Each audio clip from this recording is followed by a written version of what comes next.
Thank you again for the opportunity to participate in this panel. I know we had a lot of fun at it last year, and it's nice to wrap up what we heard this week. And of course, J.P. Morgan is the Woodstock of healthcare, and everybody shows up here to find out what they should be anticipating for the remainder of the year.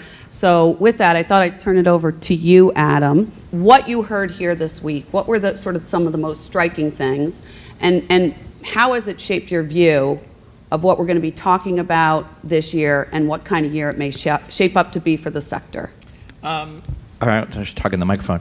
Well, I guess from a reporting standpoint, I think there were a lot of high expectations for a lot of news, and that's every year, right? We always come here thinking that like every biotech company is going to be acquired, and there's going to be like raise guidance, insane amounts of amazing things that are happening that we'll be very busy writing about.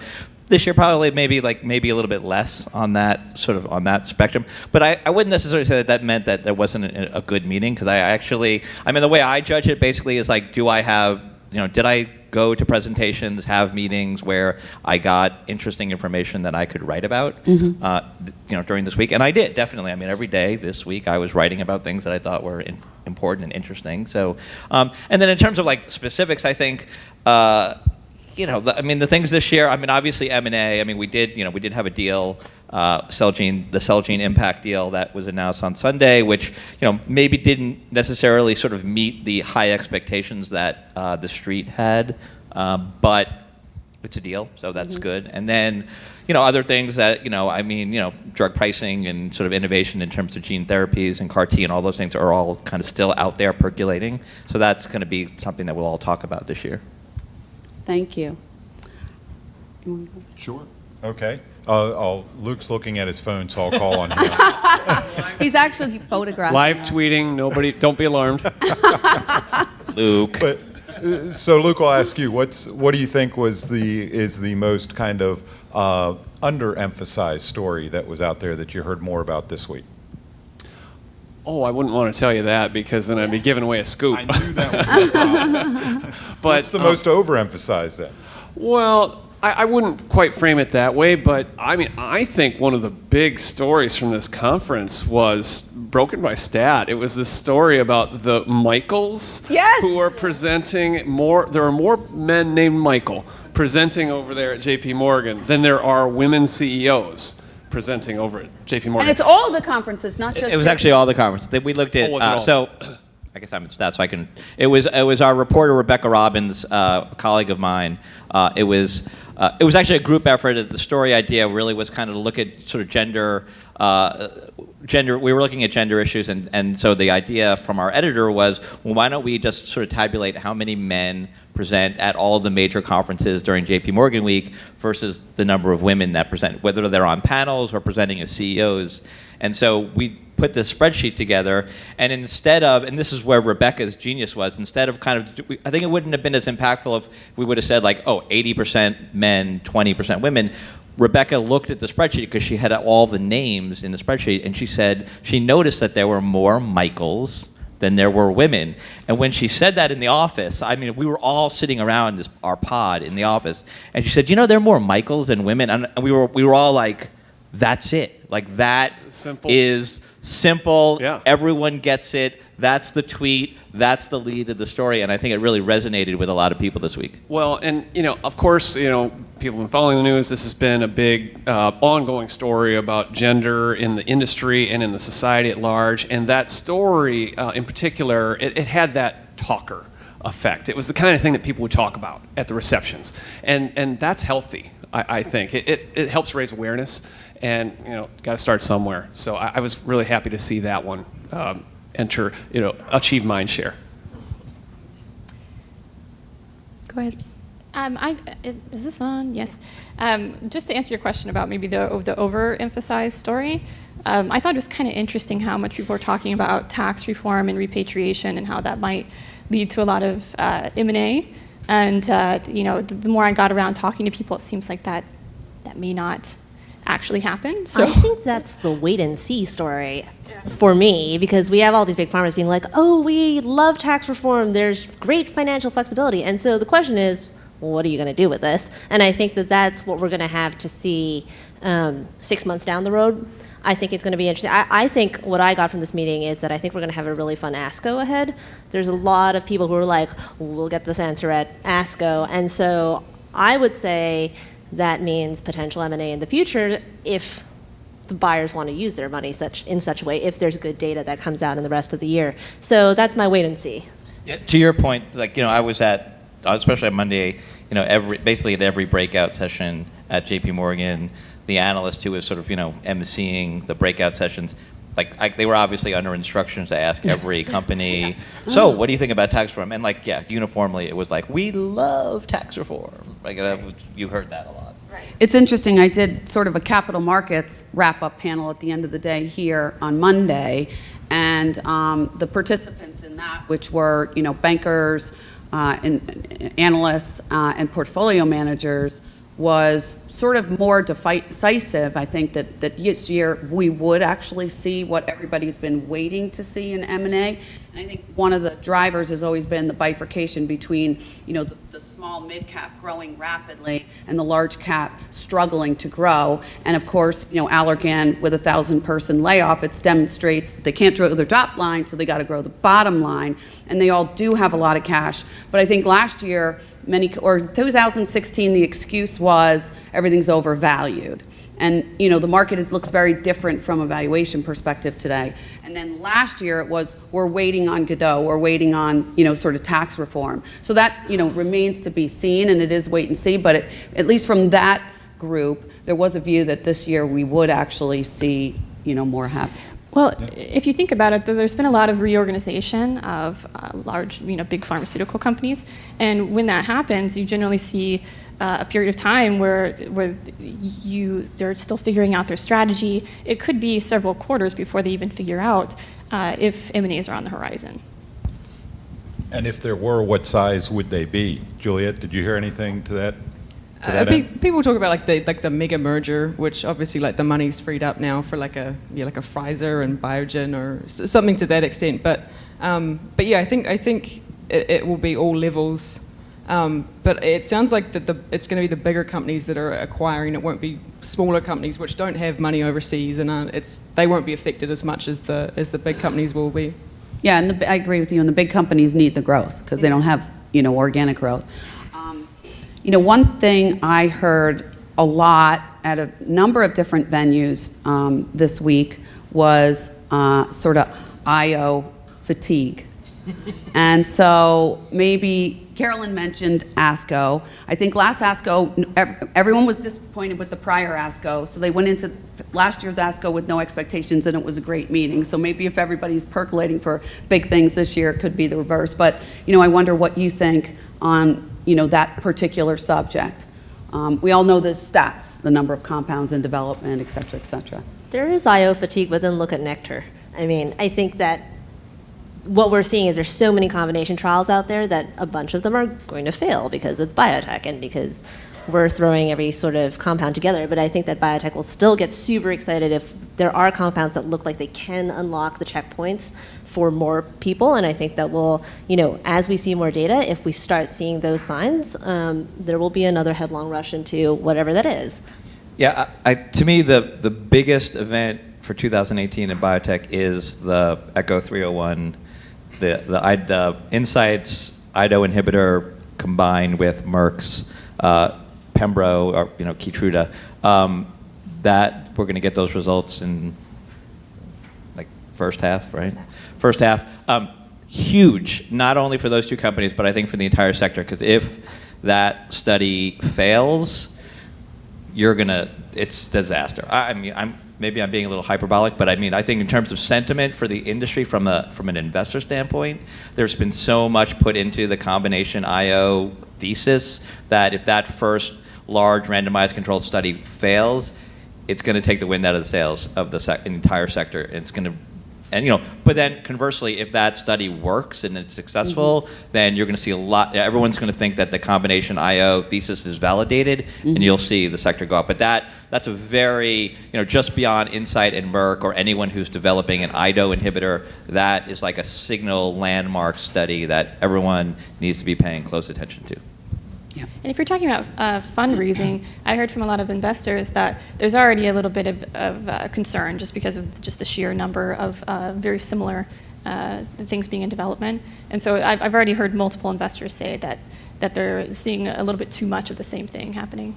Yeah, I mean, just PDL1, there's over 50 in development right now. But I spoke with the Cancer Research Institute yesterday, and they've been around for like 50 years, and they're focused on immunotherapy. And it was really heartening because they're concerned about like the efficiency of the field. They're not tied to any one pharma group. So they were talking about, there's a meeting in New York shortly, I think, to bring together, all the big PD-L1, PD-1 companies to start talking about how they can be more efficient and make sure that they're like doing justice to the patients and it's not just duplicating efforts and everything like that. So hopefully that starts to have an influence instead of just, we get another, 20 and it's just all redundant.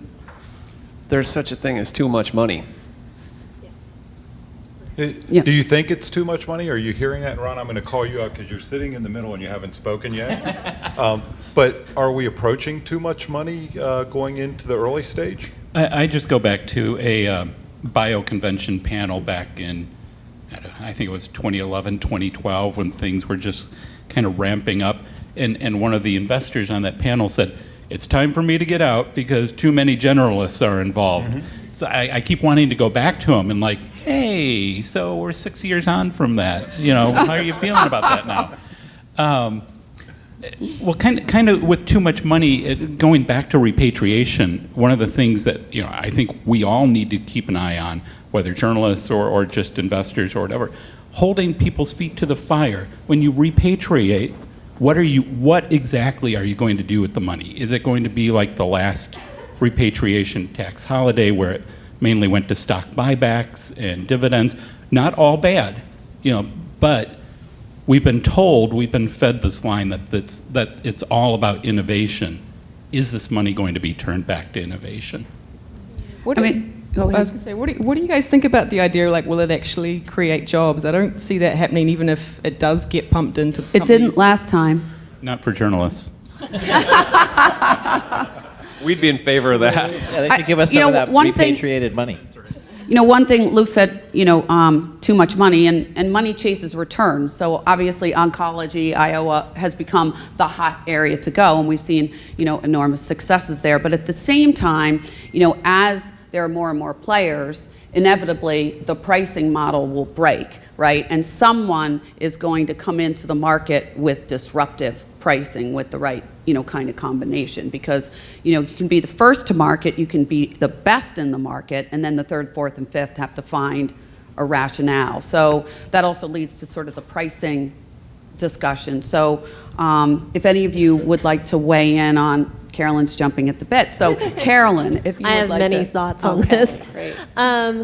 A couple of things. I guess I think this meeting for me, the pricing discussion has been a bit of a lull. I think it's been less at the forefront of people's minds. But when you were talking about combinations, one of the questions I've had is, let's say IDEO hits. Let's say one of these big ones hits, and it's not coming from the same company. So let's say we have Keytruda, $150,000 drug. Is that another $150,000 drug on top of that? Like, how will we pay for this innovation as we start combining these drugs, and we don't have the advantage of them, say, both coming from a company that can do a bundle? So like Regeneron's argument has been, well, we have a PD-1 that we're working on because then if it does work in combination, we can bundle. Well, we'll see if they do eventually.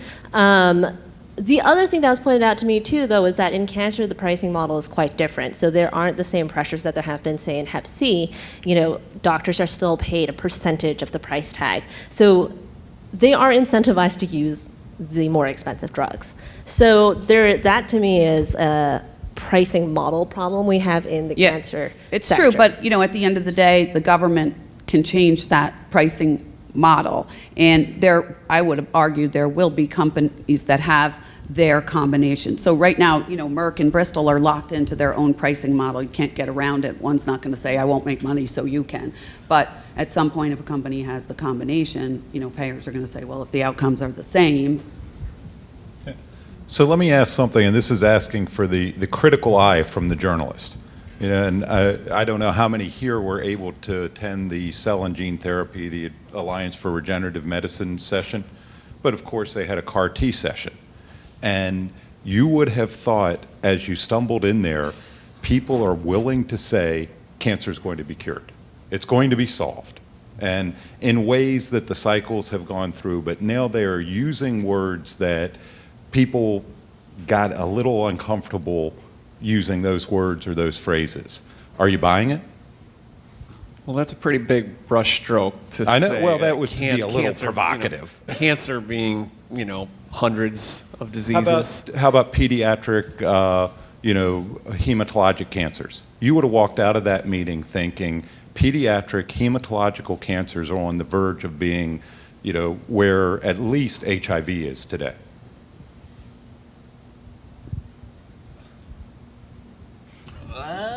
I think you start with chronic disease, and there are instances of cancer, like CML, for instance, has been around for a long time with Gleevec, and there's been follow-on drugs there that have turned that into a chronic disease, a la, say, some of the antivirals that we've seen. But some of those pediatric hematological cancers. I mean, if you get, already if you get somebody get a bone marrow transplant, you can cure those people. So that's not something that CAR T invented. I mean, there are kids who are cured of cancer.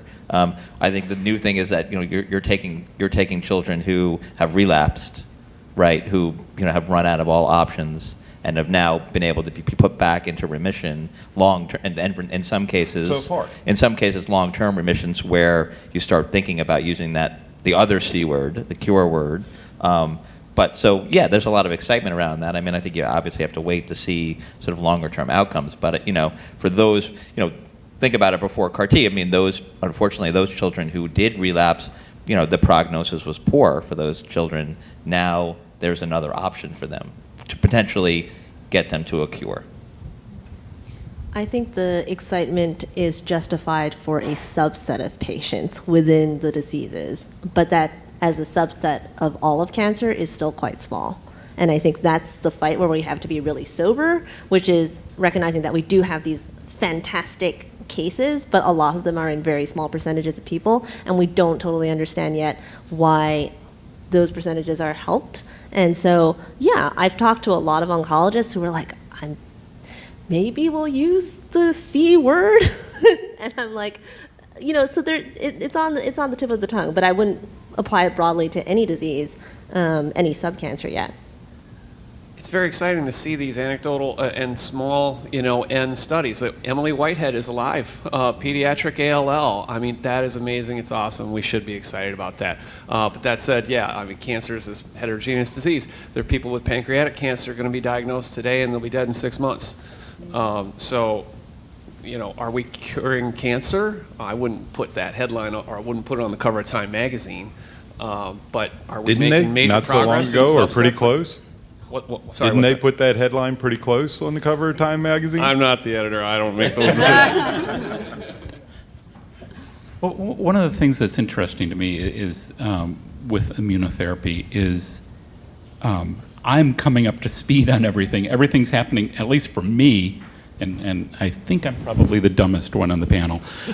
For me, it's really hard to learn this stuff.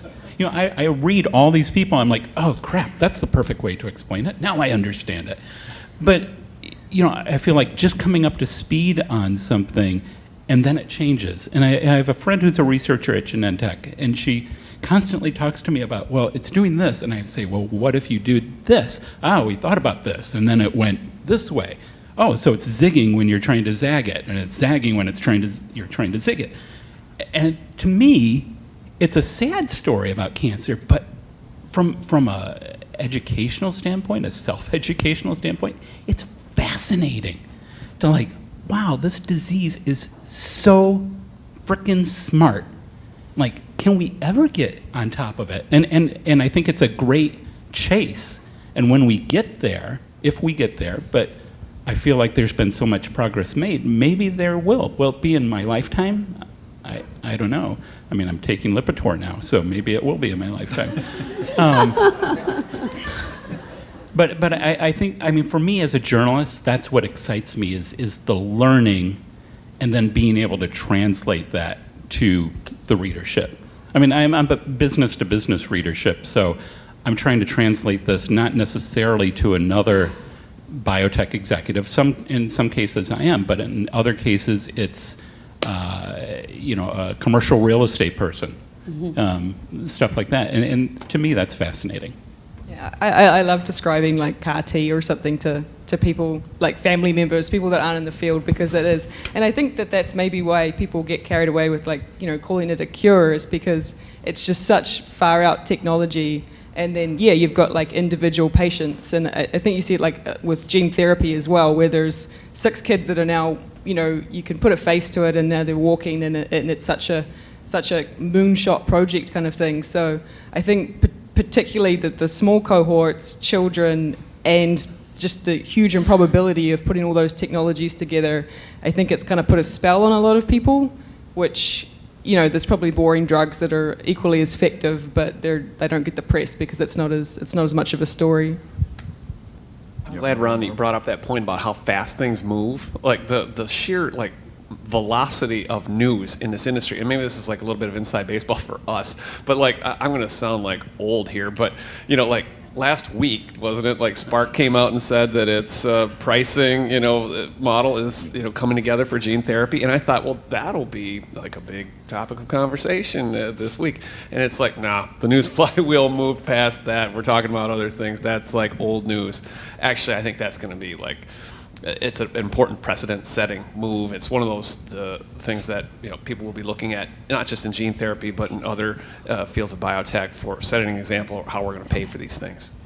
I actually think that that's been one of the most encouraging progressions I've seen over maybe, let's say, the last 3 JP Morgans. I would say 3 years ago, I'd ask executives, so how are you thinking about innovative pricing models? And they'd be like, that's a very important topic. But let's not talk about it And I'm like, today. so what are you doing about it? And I would say most of the executives I ask that to today, either they've gone very well media trained, which is part of it, but I think people are actually thinking about it. I think, maybe the early models are pilot programs, or they're not perfect, but to have Spark and Novartis and some of these other companies start to say, hey, we're striking deals, they're showing that it can be done, and so I'm hopeful. Yeah, I actually, before I came here, I was meeting with Avexis, their covered gene therapy for SMA, and I asked them, I said, so what did you think of, how did you feel about what Spark did with Luxturna? And they were actually very, they really thought that they were very thoughtful about it. And I think, obviously they have a stake in this, and all the other gene therapy companies or the cellular therapy companies have a stake in kind of what happens, and a lot of people will be watched. Like you said, I think that it's not a dead story what Luxturna is doing. It's going to be very important moving forward because they're the first, and so all those companies are watching very closely how Spark deals with that, and how the payers deal with that, and the hospitals deal with it, because they're going to get to that point too. Spark really did the industry a favor by not pricing over $1 million. If they had, that could have been a massive headline. Well, Jeff was really smart about making everyone believe that he was going to price it at $1 million, because basically he told everybody that it was, and then so it made him look good, like, oh yeah, we really did, and we came in a little bit lower. But I think but more to the point was just the idea of them, all the things that they put in place beyond just the price. That I think look, we'll see how those things work out, the outcomes-based pricing models and all the other stuff. But I think just based on my conversations with other gene therapy companies during this week, everyone was pretty pleased with what they did. And this may be a very naive comment because I don't know it in detail, but it was presented to me as a cost per eye. So at $850,000 total, it was $425 per eye. Yes, correct. You don't get a discount for the second eye. Well, can you just do one eye if you need to? It would affect both eyes. But, the other piece of it is that, to that point, being the first, they could have turned off the whole system rather than sort of inviting. And it does also change this sort of one and done versus the model that's historically been sort of, maintenance type, therapies. And so that's going to require, if you buy a house, you don't go in and pay cash. You amortize the cost of that, over your lifetime, and that may be what, might evolve. In the Bay Area, it's all cash. Well, yeah, okay. Well, I live in Connecticut. Well over asking price, right? That's right. I think on the pricing with gene therapy, and I was talking to JJ Bieneme from BioMarin, and it's interesting the realistic view that he takes to their potential hemophilia treatment. That those are treatments that people are pretty loyal to.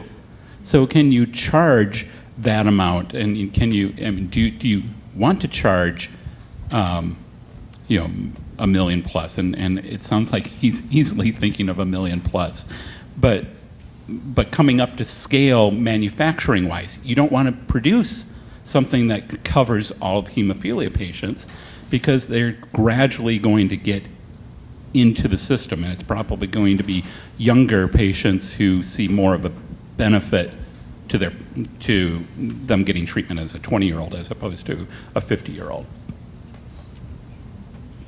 So, I think, Adam, you mentioned that we should all be watching the IDO-Pembro trial for not only the result of that, but the fallout or benefit to the rest of the sector.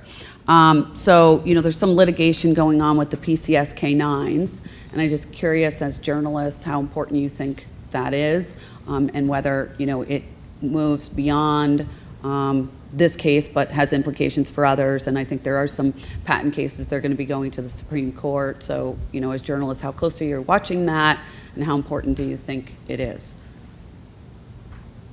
I'm not sure that the PCSK9 patent cases bleed over into other cases. I think the first thing we're probably all watching for this quarter is the cardiovascular outcomes trial for Regeneron Sanofi's drug, because we haven't seen that yet, and to see whether that has any large differences with Amgen's.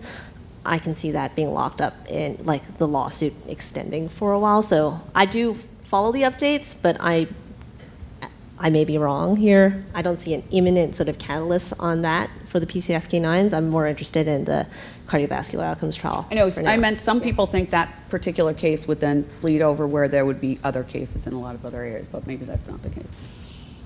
I guess the general rule is if Amgen can sue, they will sue, right? they do that really well. But maybe the migraine drugs could be the next, right? What is it, CGRPs? Yeah. Is kind of the next commercial rollout. There's a bunch of them. Amgen's also involved in that. Yeah. I think sometimes there can be a little bit of alarmism or worst case scenarioism in these kind of patent battles. So like for a while, I forget which one, got an injunction. And so there was this momentary fear where people thought, oh my God, like one of these drugs will be forced off the market. And I just do not see that happening, even though these are antibodies that are very similar and they're going after the same molecular target.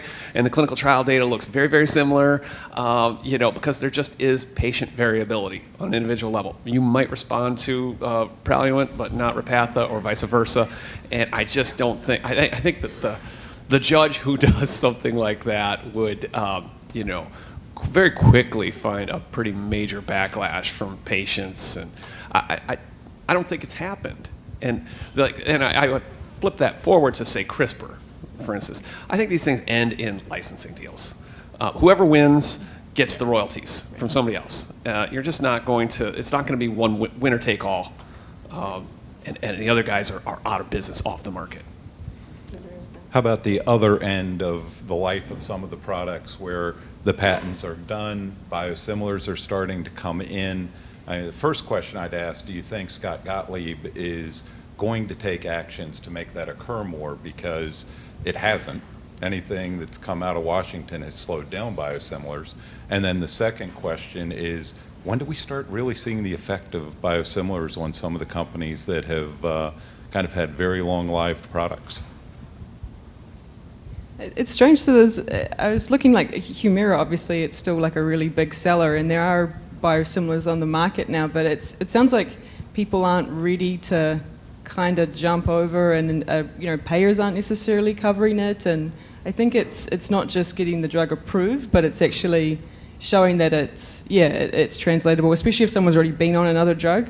And there's always going to be slight differences, just because it's you're now dealing with a sell your product kind of thing. So I think it's not just a matter of approvals. It's about getting the market to migrate, and it's not such a big discount. So you don't have that incentive there either. I am hearing that some payers are starting to push for biosimilars, and I think that that might be a lever going forward. I do think that some of these biosimilars are being held back via legal agreements between the companies. So they've been approved, but they're not going to come on the market for a few years yet. I think when there's a bolus of biosimilars on the market, I'd be interested to see whether payers start pushing doctors by putting them higher on formularies. And I don't know yet what that will look like, but I think payers will have a role. It's a little bit like gay marriage. It's inevitable. I mean, you know, I mean, it's not here yet, right? There's too few of them that to make a difference right now, but it's coming. Biosimilars are coming, and they're going to have an impact on the market, whether the branded companies like it or not. And obviously, some of the branded companies are taking advantage of that, and that's why they're getting into the biosimilar game while also trying to defend their branded drugs. But you can't. That's not something they're going to be able to stop, I think. But is it really beyond the horizon? You know, the financial models that are driving what the investors are valuing those companies at those levels. It just strikes me that horizon is within their models, the inevitability, the date's there, but the models don't respect that. In some cases, it is though. Like, I mean, I would say with I don't know, what do you think with Celgene? I mean, people really do speak about the Revlimid revenue clip. I mean, that's kind of like a major topic of conversation with Revlimid. You know, I mean, so I think that in some cases, but then like with AbbVie, for instance, I mean, look, AbbVie had one of the best years. I mean, AbbVie acted like a biotech company this year in terms of, and partly because they've been very successful at keeping the biosimilars to Humira at bay. And it's more than 100 patents surrounding their drug. Right. I mean, they have done, sort of cynically, they've done a tremendous job about keeping that, $16 billion a year in sales of that drug. So I think it's a case-by-case basis, I think. But this is where I think there's a wonky bureaucratic story going on at the FDA that people don't see very much. Scott Gottlieb, he was presiding over this first year of record number of generic drug approvals. And biosimilars fit very nicely under that same conceptual tent. We've known they've been coming for a long time. You got to set up regulatory protocols to move these things through, staff it properly, and I would predict that. I would expect that those wheels are going to get greased this year, and whether he'll find some resources somewhere. I heard him talk about this on a recent podcast, unprompted. So I think the analysts should be factoring this in as the year goes on. Which podcast? I'm looking for Dan podcasts. Diamond, Pulse Check. Okay. People love Scott Gottlieb, don't they? What do you think? I like him. I mean, I like his skinny jeans and, chicken farm, whatever else he's doing. I mean, what do you guys think? The industry generally? I mean, don't you think that? Oh yeah, the industry definitely pretty much loves the Scott. guy. Right? And I think one of the unique aspects about Scott, in addition to that, he was a practicing MD, and obviously he was the deputy commissioner at one point, and he was a big architect behind Hatch-Waxman. But at the same time, he was an investor. He was a VC, so he worked for hedge funds. So I think as an advisor, so I think he appreciates the ecosystem in which the industry operates and how important it is to both address the access and affordability for patients, but also provide an environment where there are returns for the industry, because we all know if that were to dissipate or look like it was going to, then money will, investment in R&D will unequivocally decline, and there will be massive consolidation in the space. But if Luke's observation is true, is that going to undermine some of the investment early on, or is it just letting markets work as they should? Well, Scott would say that this is a market-based solution, Yes. right? And this As were generics. Yeah. And they made headroom for innovation. This is how you, prevent the next Martin Shkreli. It's how you sort of take some of the wind out of the sails of this, let's jack up the price 10% every 3 months or 6 months kind of thing. Like, if you've got more entrants in the market, you've got natural market pressure against those kind of abuses. And I think that's in keeping with his ideology. He's stated many times. I agree. But one thing I would say is I think investors early on underappreciated the complexity and cost to develop a biosimilar. And so what you're seeing, it's really the larger companies that are able to do that, and that directly affects the degree to which those products will be discounted relative to, the innovator brand, which then drives the penetration. I wouldn't be surprised if there's a setback in the next year or two for something that gets approved as a biosimilar, or even generics. It's happened before where they're approving a lot of them and they are trying to fast track it, and then you get something that isn't acting like it should, or especially with the variables involved in a biologic. But yeah, even generics, there've been ones that have been, I think Wellbutrin in 2011 was pulled and everything. Mm-hmm. So if that happens again in this, where everyone is still talking, we need more generics, and that happens, then I think it's going to be a problem, and everything will have to tighten up for a little while. That's a good point.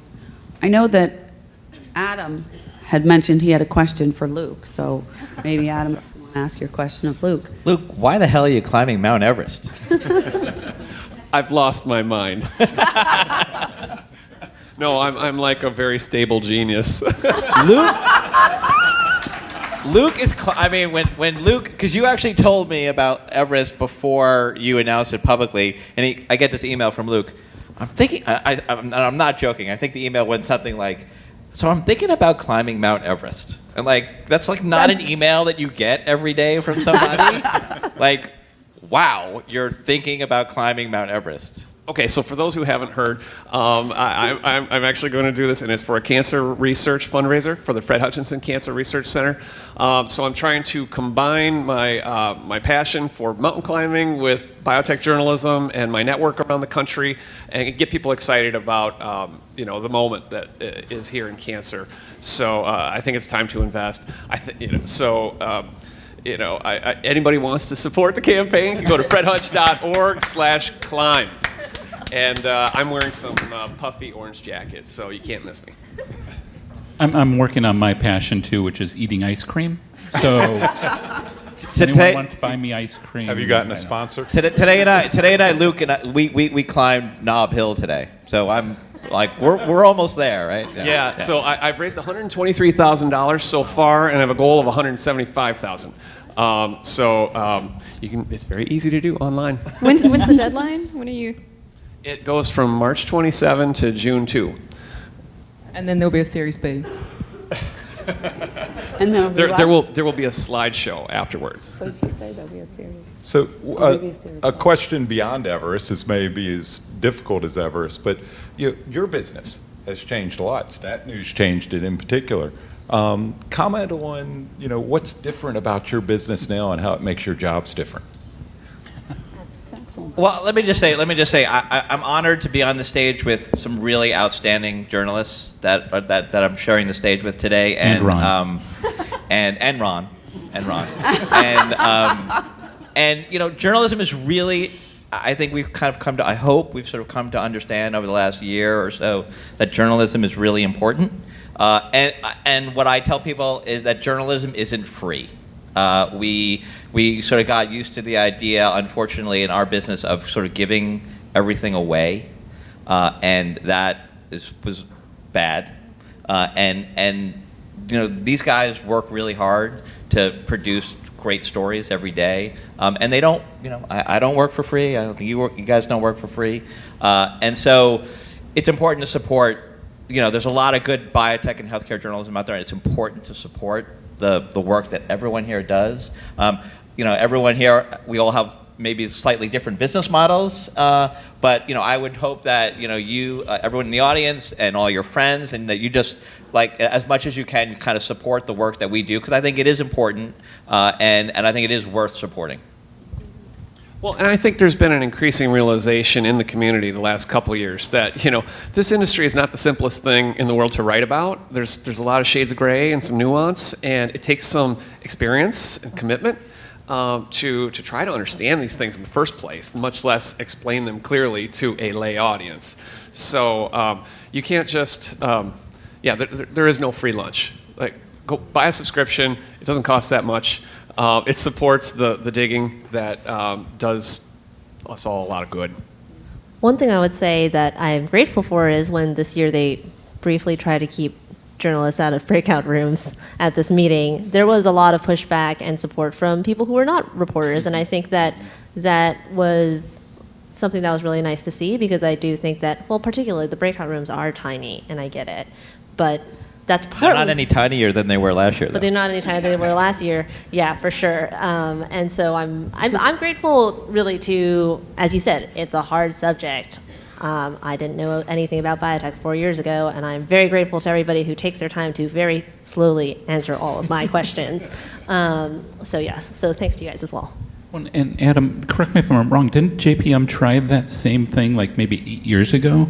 Of like keeping journalists out of breakouts? What's interesting about this meeting is, look, it's JP Morgan's meeting, and they really could kind of do whatever they want. Look, there are a lot, and the point, sort of the other side of it was a lot of other, there's a lot of investor meetings that happen throughout the year, and most of them are off limits to the press. They don't allow press. But I think this meeting has always been open.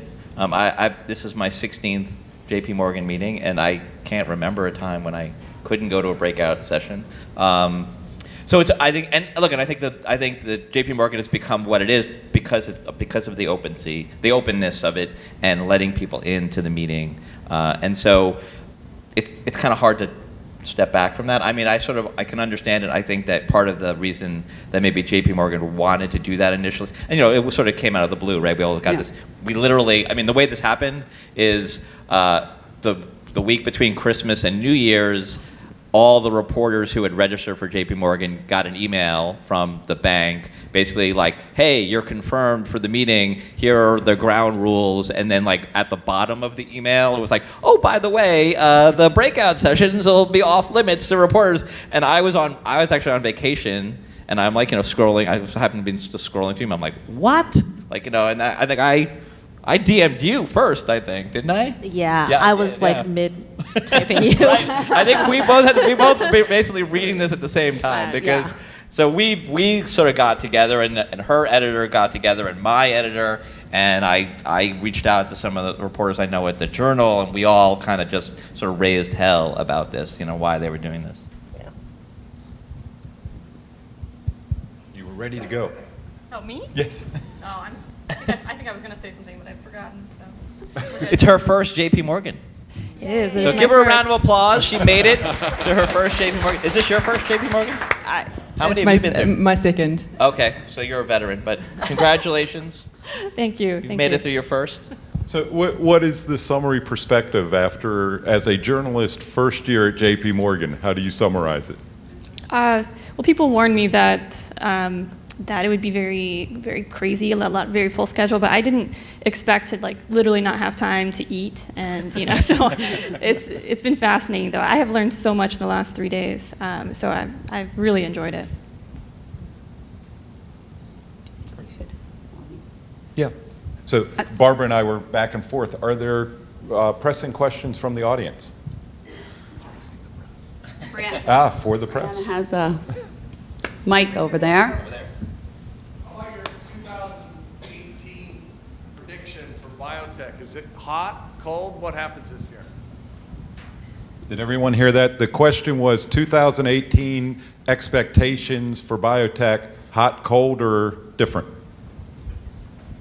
Well, I think it depends on what we're talking about. If you're talking about the IPO market, everyone that I've talked to has said they expect at least the first half of next year to be just as open and hot as this past year was. We already kind of covered M&As. As far as fundraising, we saw record numbers of fundraising, especially in the last quarter of 2017. And there's still a lot of money in venture funds, and so we have heard that that's expected to continue as well. Yeah, I would expect I would expect sort of a lot of I think 2017 was a really amazing year for kind of I hate the innovation word. It just drives me crazy. But I'll use it here. Innovation, just cool stuff happening in science. I think we'll see continuing. From an investment standpoint, I would be a little bit more wary, say lukewarm. I think there's a lot of variables that people are worried about. So we'll have to see how that goes. I've heard a lot of people trying to kind of temper down expectations for like, last year there was, obviously the CAR T approvals and then like the gene therapies, and it can't keep going in big chunks like that. So it's going to there'll be more incremental, I think, progress this year, but yeah, it's still worthwhile.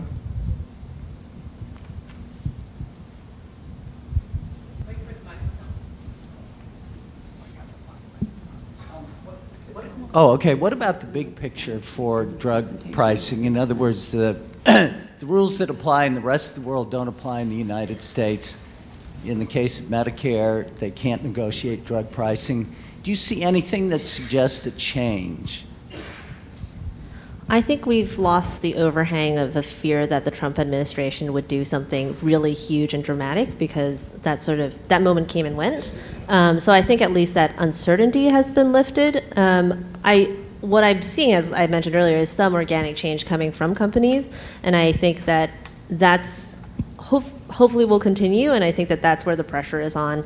And I think what is actually putting this pressure on in some ways is these innovations that you just talked about. Having gene therapies or CAR Ts, drugs that just look different because they're supposed to be one time. How do you pay for that? You just have to answer that question. The drug's format forces you to start thinking about that. She said Trump.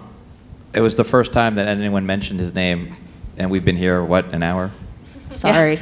No, I'm just saying. Sorry. No, but I'm just saying. If you go back a year ago, Carol and I were on this panel. Luke was on this panel this year. What were we talking about? The getting away with murder tweet. Right. That was a year ago. We didn't mention him at all today. So.